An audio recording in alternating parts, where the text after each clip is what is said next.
Hello guys, hello and welcome to cricket carnival. तो भैया, कल हार के बाद हम सब के जज्बात जो है उमड़ रहे थे। बीजीटी 10 साल के बाद हम हारे थे, लेकिन उससे भी ज्यादा अगर कुछ चुभ रहा था तो चुभ रहा था टीम मैनेजमेंट का और प्लेयर्स का थोड़ा सा एरोगेंस। और वो सिर्फ हमें नहीं चुभ रहा था, वो चुभ रहा था legends like Sunil Gavaskar and Irfan Pathan too. और इसीलिए सब ने बिल्कुल आंख के गोले बरसाए हैं कल टीम इंडिया पर, जो कि राइटली उन्हें बरसाना भी चाहिए। लेकिन अगर किसी ने सबसे ज्यादा खरी और सबसे ज्यादा चुभने वाली बातें की है ना, तो वो की है लेजेंड सुनील गावस्कर ने। अब सुनील गावस्कर ने क्या क्या बोला है जी। सबसे पहले चलिए सुनील गावस्कर की बातें आप लोगों को एक एक करके बता देते हैं। सबसे पहली बात तो उन्होंने ये की कि 2 मिनट जी।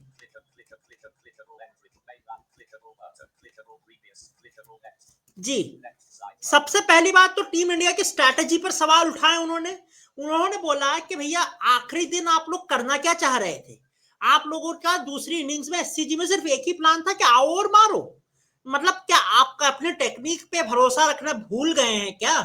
दो दो बैटिंग कंसल्टेंट जो आपकी टीम में है वो कर क्या रहे हैं? मतलब कि मुझे ये समझ में नहीं आ रहा है कि क्या किसी बंदे में भी वो पोटेंशियल नहीं है कि वो टिक के खेल सके।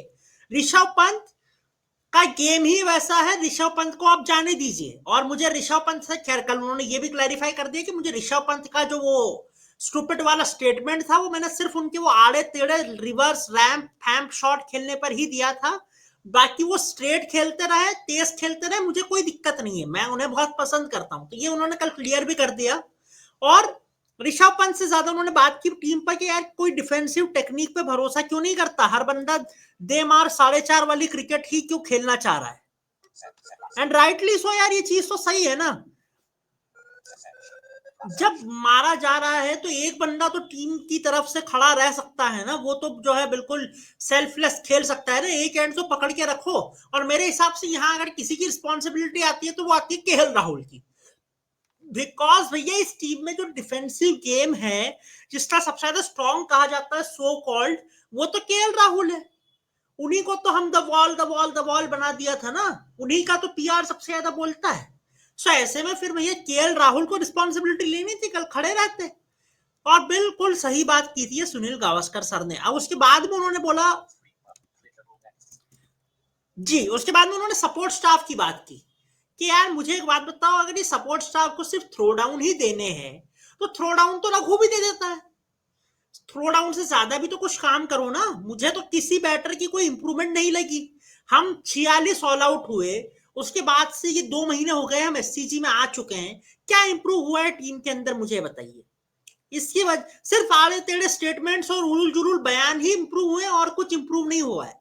ये सब कुछ बोला है जी the legend Sunil Gavaskar sir ने। और हमें बोलते हैं तो भैया हमें तो कुछ क्रिकेट का आता पता है नहीं। बिकॉज हम लोग कौन है, हम तो कमेंट्री करते हैं पैसों के लिए, और क्या। हमें कुछ क्रिकेट आता जाता थोड़ी है।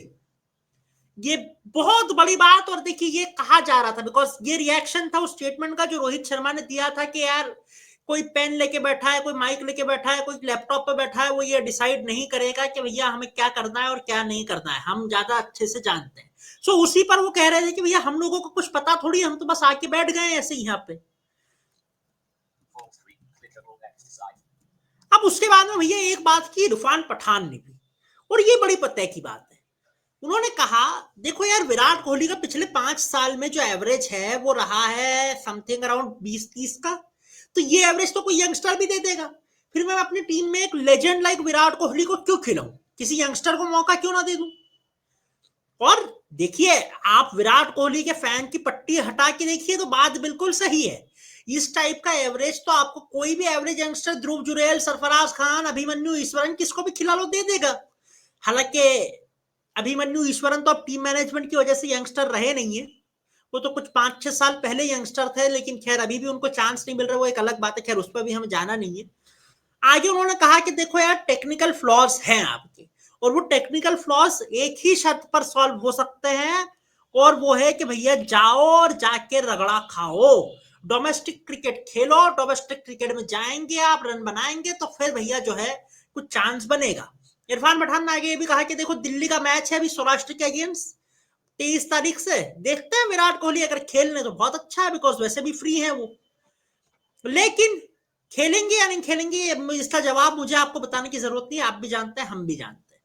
सो इसलिए यार पहली बार एक्सपर्ट्स की सारी बातें बिल्कुल सही लगी है। सुनील गावस्कर सर ने ये भी बोल दिया आखिरी में जाते जाते कि देखिए होलसेल में चेंजेस टीम के अंदर होने वाले हैं और सारे बंदों को जो है अकाउंटेबल आपको साथ में ही रखना पड़ेगा। बाकी अगर वीडियो अच्छी लगी हो तो लाइक कीजिए, शेयर कीजिए, सब्सक्राइब कीजिए, नोटिफिकेशन बेल आइकन दबा दीजिए। मिलता है आपसे किसी नए वीडियो में, तब तक के लिए अपना बहुत ख्याल रखिएगा। धन्यवाद।